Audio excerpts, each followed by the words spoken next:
Alors, je viens d'écouter des propos sur Spinoza, tenus par Frédéric Lenoir, sur les passions tristes. Et je dirais que l'égalité et la liberté nourrissent des passions tristes.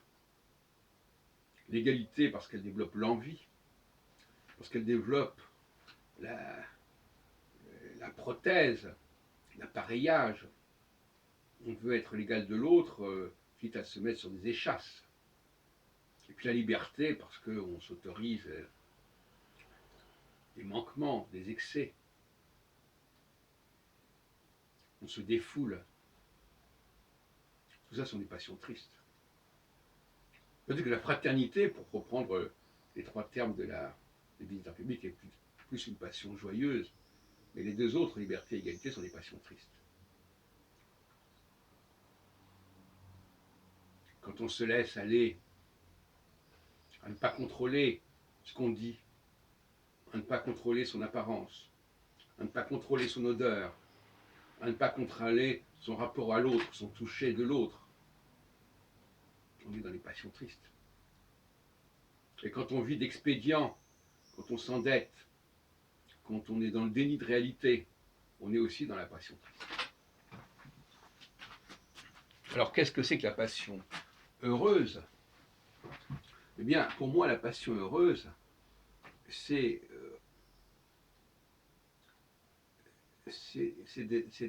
l'amour de soi-même, d'une certaine manière. Pas l'amour de l'autre, l'amour de soi-même. Être à l'écoute de soi-même, ça me paraît fondamental.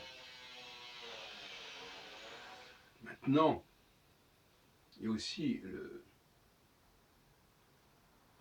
il y a les chaînes, au fond c'est le diable. Tout ce qui nous enchaîne à nos instincts, à nos passions tristes. Et puis en face, il y a l'amour de Dieu. Mais l'amour de Dieu, ça ne veut rien dire, l'amour de Dieu. Car tout ce que nous aimons peut être divinisé. On disait ce matin justement à ce sujet que nous divinisons ce que nous désirons. Mais pourquoi pas? Mais il faut bien comprendre que ce que nous appelons Dieu, même ce que Spinoza appelle Dieu, au fond, ce sont des besoins de l'intelligence, des besoins du cœur, etc. Or, pour moi, c'est pas ça qui compte. Ce qui compte, c'est la réalité. C'est-à-dire, quand quelqu'un dit je crois en Dieu, je lui dis mais qui c'est ton Dieu? Qu'est-ce qu'il est ton Dieu? À part le fait qu'il est ton Dieu, qu'est-ce qu'il est en soi? Pas pour soi. Où est-ce qu'il existe? Où est-ce qu'il a existé? Comment il s'est manifesté? Effectivement, le chrétien va dire, oui, ce Dieu, c'est Jésus, il a existé. Et c'est important qu'il dise qu'il a existé, ça veut dire qu'il y a quand même une réalité quelque part. Et toute la question, c'est d'échapper à ce délire spinoziste justement, d'un Dieu qui est nécessaire à l'intelligence, qui est nécessaire à nos désirs, au lieu de parler d'un Dieu qui se présente à nous, qui s'invite chez nous. Ça, on n'est pas dans une réalité. Ce n'est pas une invention.